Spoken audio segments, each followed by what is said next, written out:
50살 넘어 절대 돈을 쓰면 안 되는 곳 탑4. 당신은 지금 인생의 마지막 기회를 놓치고 있습니다. 50대는 인생에서 가장 중요한 분기점입니다.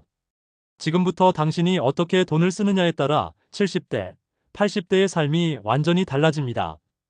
천국과 지옥이 갈리는 시기가 바로 지금입니다. 대한민국 65세 이상 노인 빈곤율은 무려 40%가 넘습니다. OECD 국가 중 압도적인 1위입니다. 이것이 의미하는 건 무엇일까요? 10명 중 4명은 노후에 가난하게 산다는 뜻입니다. 그리고 그들 대부분은 50대에 잘못된 소비를 했던 사람들입니다. 젊을 때는 돈을 잘못 써도 다시 벌 수 있습니다. 시간이 있으니까요. 하지만 50이 넘어가면 이야기가 완전히 달라집니다. 한 번 잃은 돈은 되돌릴 수 없습니다. 재기의 기회가 사실상 없습니다. 그렇다면 50살이 넘어서 절대로 돈을 써서는 안 되는 곳은 어디일까요? 수많은 노후 파산 사례를 분석한 결과 공통적으로 나타나는 4가지 치명적인 지출 패턴이 있었습니다. 지금부터 그 4가지를 낱낱이 파헤쳐 보겠습니다. 이 글을 끝까지 읽는 순간 당신의 노후는 완전히 달라질 것입니다. 첫 번째, 성인 자녀에게 하는 과도한 지원. 서울에 사는 김모 씨는 55세에 퇴직금 2억을 받았습니다. 평생 성실하게 일해서 모은 돈이었습니다.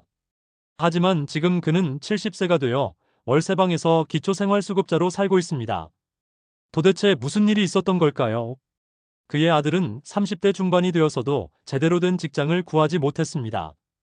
김 씨는 아들이 안정될 때까지만 일하며 매달 생활비 100만 원씩을 지원했습니다. 그렇게 3년이 지났습니다. 그러던 어느 날 아들이 결혼하겠다고 했습니다. 김 씨는 결혼자금으로 5천만 원을 주었습니다. 집 마련할 돈이 부족하다며 전세자금 명목으로 1억을 더 빌려줬습니다. 아들은 결혼 후에도 경제적으로 어려웠습니다. 손주가 태어나자 육아비용을 지원해달라고 했습니다. 거절할 수 없었습니다. 그렇게 또 수천만 원이 나갔습니다. 결국 김 씨의 퇴직금은 바닥났습니다. 아들에게 빌려준 돈은 단 한 푼도 돌려받지 못했습니다. 아들은 자기도 힘들다며 돌려줄 여력이 없다고 했습니다. 이런 일이 비단 김 씨만의 이야기일까요? 절대 아닙니다. 대한민국 50대의 가장 큰 재정 위협은 바로 자식입니다. 통계를 보면 50대 가구의 평균 40% 이상이 성인 자녀를 경제적으로 지원하고 있습니다. 한 달 평균 지원액은 50만 원에서 많게는 200만 원까지입니다. 1년이면 600만 원에서 2,400만 원입니다. 10년이면 최대 2억 4천만 원입니다. 문제는 이 돈이 돌아오지 않는다는 겁니다. 자식에게 준 돈은 빚이 아닙니다. 사랑이라는 이름으로 포장되어 있기 때문입니다. 받는 쪽도 갚아야 한다는 생각을 하지 않습니다. 더 큰 문제가 있습니다. 자식에게 돈을 주면 줄수록 자녀의 자립심이 약해진다는 겁니다. 부모가 도와줄 거라는 믿음이 생기면 스스로 해결하려는 의지가 사라집니다. 경제적 무능력이 대물림됩니다. 실제로 부모의 과도한 지원을 받은 자녀들의 경우 재정관리 능력이 현저히 떨어진다는 연구 결과가 있습니다. 돈의 소중함을 모르고 자랐기 때문입니다. 그렇다면 어떻게 해야 할까요? 자식을 사랑하지 말라는 뜻이 아닙니다. 선을 그어야 한다는 겁니다. 성인이 된 자녀는 독립적인 경제 주체로 봐야 합니다. 생활비를 정기적으로 지원하는 건 자녀의 자립을 방해하는 행위입니다. 진짜 위급한 상황이 아니라면 도와주지 마세요. 결혼자금도 마찬가지입니다. 본인들이 벌어서 결혼하게 해야 합니다. 형편이 안 되면 작은 결혼식을 올리거나 늦춰도 됩니다. 부모가 빚을 내서까지 화려한 결혼식을 치러줄 이유가 없습니다. 전세자금이나 집 구입자금은 더욱 조심해야 합니다. 이런 큰 돈은 절대 빌려주지 마세요. 돌려받기 어렵습니다. 자식도 사회생활하면서 경제관념을 배워야 합니다. 냉정하게 들릴 수 있습니다. 하지만 이게 현실입니다. 당신이 노후에 가난하면 결국 자식에게 짐이 됩니다. 자식을 진짜 사랑한다면 스스로 서게 만들어야 합니다. 기억하세요. 50대의 1억은 70대의 10억과 같습니다. 지금 쓰는 돈은 미래의 생존 자금입니다. 두 번째, 체면과 허영심을 위한 소비. 부산에 사는 박모 씨는 52세입니다. 회사에서 임원까지 올라간 성공한 직장인이었습니다. 그는 자신의 지위에 걸맞은 이미지를 유지하는 게 중요하다고 생각했습니다. 명품 백과 옷은 기본이었습니다. 시계는 몇 천만 원짜리를 찼습니다. 골프를 칠 때도 최고급 브랜드만 사용했습니다. 차는 당연히 외제차였습니다. 7천만 원짜리 독일 브랜드 SUV를 5년마다 바꿨습니다. 지인들과의 모임에서도 항상 자신이 계산했습니다. 회당 30만 원에서 50만 원씩 나갔습니다. 한 달에 두세 번이면 한 달에만 100만 원이 넘게 나갔습니다. 해외여행도 자주 갔습니다. 1년에 두세 번, 한 번 갈 때마다 부부가 함께 500만 원에서 1000만 원을 썼습니다. 호텔은 5성급 이상, 항공은 비즈니스석이 기본이었습니다. 박 씨는 이렇게 생각했습니다. 평생 열심히 살았는데 이 정도는 누려도 되지 않나. 아직 돈도 벌고 있고 여유가 있으니까. 하지만 55세에 예상치 못한 구조조정으로 퇴직했습니다. 퇴직금은 3억이었습니다. 적지 않은 금액이었지만 재취업은 쉽지 않았습니다. 나이가 많다는 이유로 번번이 거절당했습니다. 그때부터 문제가 시작됐습니다. 수입은 끊겼지만 지출 패턴은 바뀌지 않았습니다. 갑자기 생활 수준을 낮출 수 없었습니다. 주변 사람들 눈도 있었고 자존심도 있었습니다. 외제차는 계속 유지했습니다. 연간 보험료와 유지비만 수백만 원이었습니다. 명품 소비도 줄이지 못했습니다. 친구들과의 모임도 계속 나갔습니다. 여행도 포기하지 못했습니다. 3억은 생각보다 빨리 줄어들었습니다. 5년 만에 절반이 사라졌습니다. 이제야 위기감이 들었지만 이미 늦었습니다. 생활비를 줄이려고 해도 몸에 밴 습관은 쉽게 바뀌지 않았습니다. 현재 박 씨는 62세입니다. 남은 돈은 5천만 원도 안 됩니다. 국민연금만으로는 생활이 어렵습니다. 외제차는 팔고 중고 경차를 샀습니다. 명품도 다 처분했습니다. 하지만 이미 황금기는 지나갔습니다. 허영심으로 하는 소비가 왜 위험할까요? 그건 끝이 없기 때문입니다. 한번 올라간 생활 수준은 내리기가 굉장히 어렵습니다. 심리학에서는 이를 라쳇 효과라고 부릅니다. 명품이나 고급 외제차는 실제 필요에서 나온 소비가 아닙니다. 남에게 보여주기 위한 소비입니다. 이런 소비는 만족감이 오래가지 않습니다. 잠깐의 우월감만 느낄 뿐입니다. 그리고 더 큰 소비를 부릅니다. 50대의 명품 소비는 특히 위험합니다. 이 시기는 소득이 정점을 찍고 내려가는 시기입니다. 앞으로 버는 돈보다 써야 할 시간이 훨씬 깁니다. 평균 수명이 85세라면 앞으로 30년 이상을 살아야 합니다. 그런데 지금 수천만 원짜리 차를 사고 수백만 원짜리 시계를 차는 게 합리적일까요? 전혀 그렇지 않습니다. 그건 미래를 담보로 하는 소비입니다. 실제로 명품 소비가 많은 50대일수록 노후 준비가 부족하다는 조사 결과가 있습니다. 당장 눈에 보이는 것에 돈을 쓰느라 정작 중요한 노후 자금을 모으지 못하는 겁니다. 고급 외제차도 마찬가지입니다. 차값만 문제가 아닙니다. 보험료, 세금, 유류비, 수리비 모두 고급 차일수록 비쌉니다.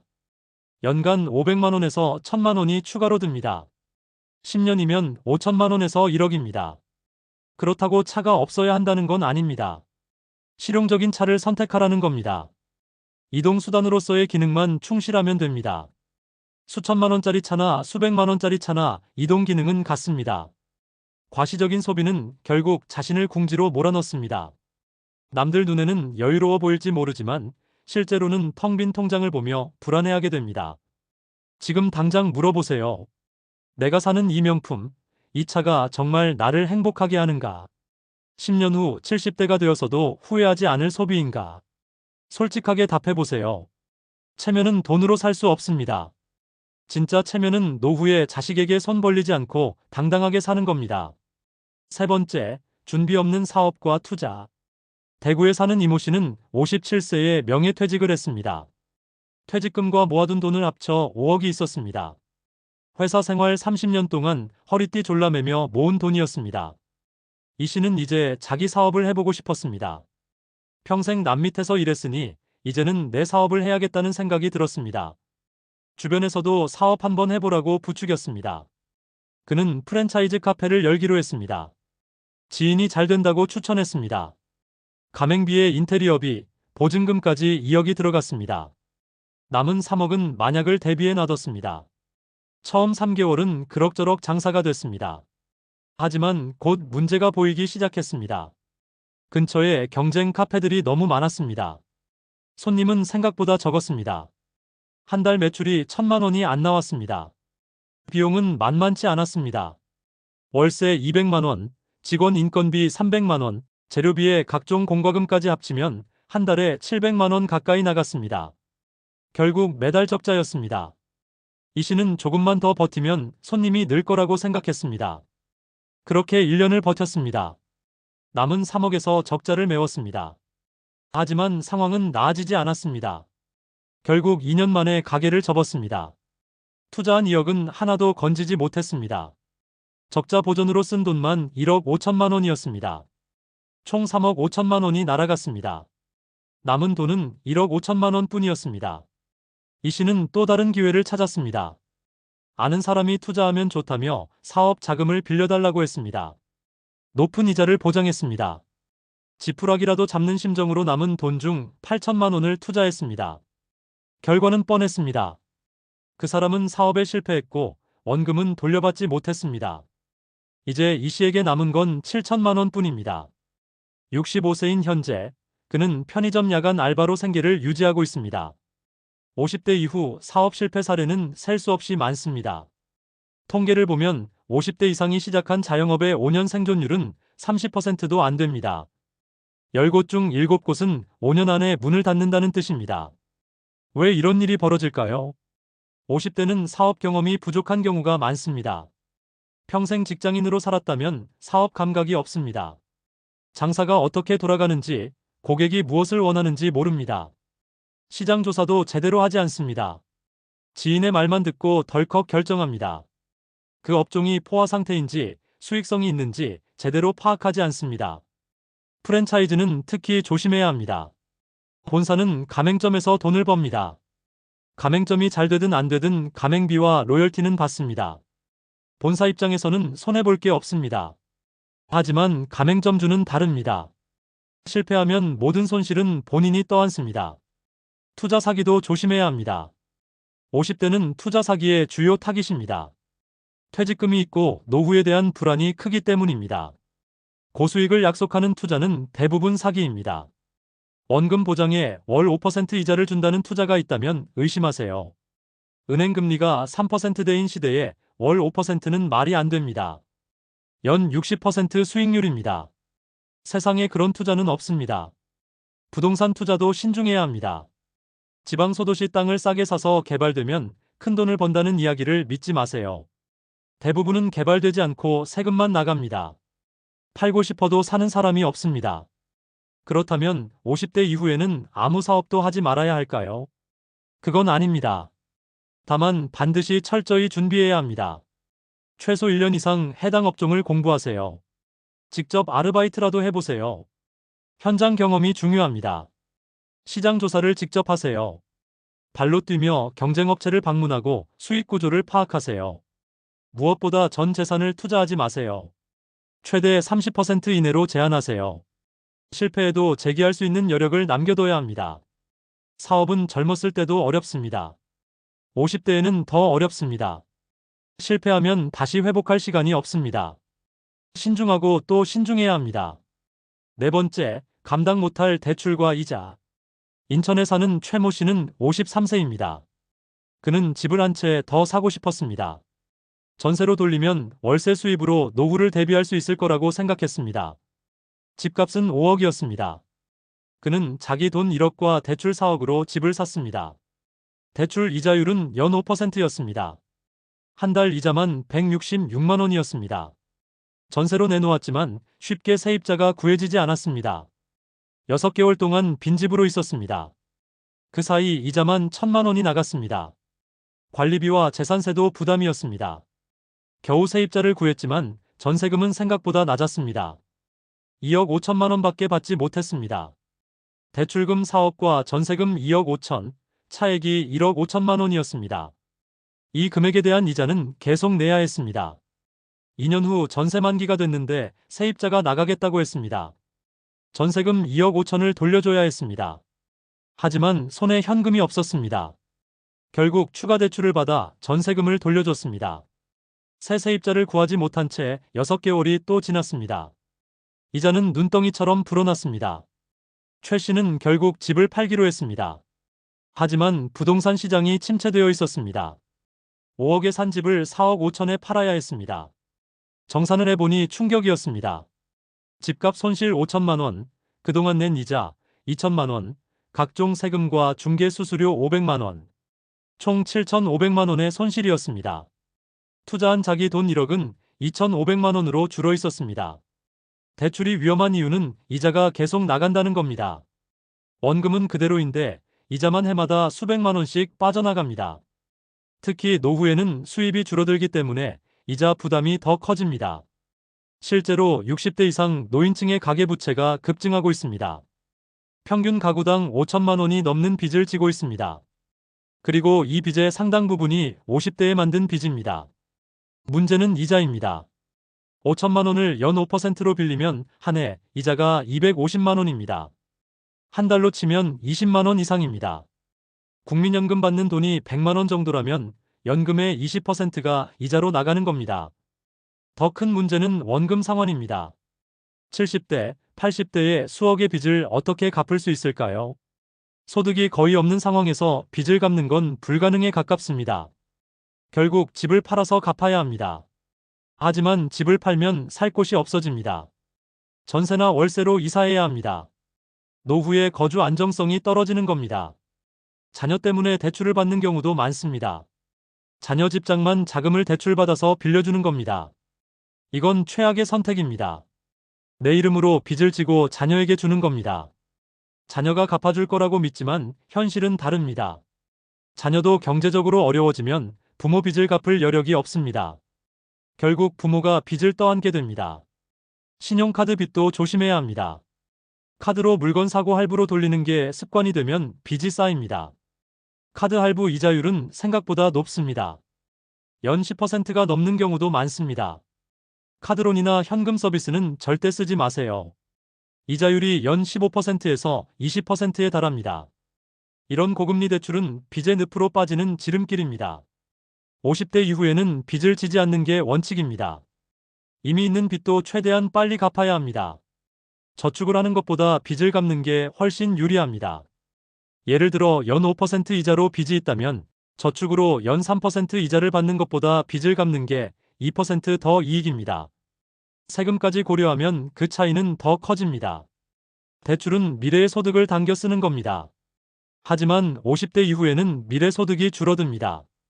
당길 소득이 없는데 빚을 내는 건 자살 행위입니다. 현금 흐름이 중요합니다. 매달 나가는 돈을 최소화해야 합니다. 대출 이자는 매달 나가는 고정 지출입니다. 이걸 줄이는 게 노후 생활을 안정시키는 첫걸음입니다. 빚 없는 노후가 진짜 여유로운 노후입니다. 결론 50살 이후 돈은 생존의 문제다. 지금까지 50살 넘어 절대 돈을 쓰면 안 되는 4가지를 살펴봤습니다. 성인 자녀에 대한 과도한 지원, 허영심으로 하는 소비, 무계획적인 사업과 투자, 그리고 감당 못할 대출과 이자입니다. 이 4가지에 공통점이 있습니다. 모두 당장은 괜찮아 보이지만 장기적으로는 노후를 파탄낸다는 점입니다. 지금 당장의 만족이나 체면을 위해 미래를 포기하는 행위입니다. 50세 이후의 돈은 단순한 생활비가 아닙니다. 생존 자금입니다. 앞으로 30년, 40년을 살아야 하는데 그 기간 동안 벌 수 있는 돈은 한정되어 있습니다. 지금 있는 돈으로 그 긴 시간을 버텨야 합니다. 국민연금만으로는 부족합니다.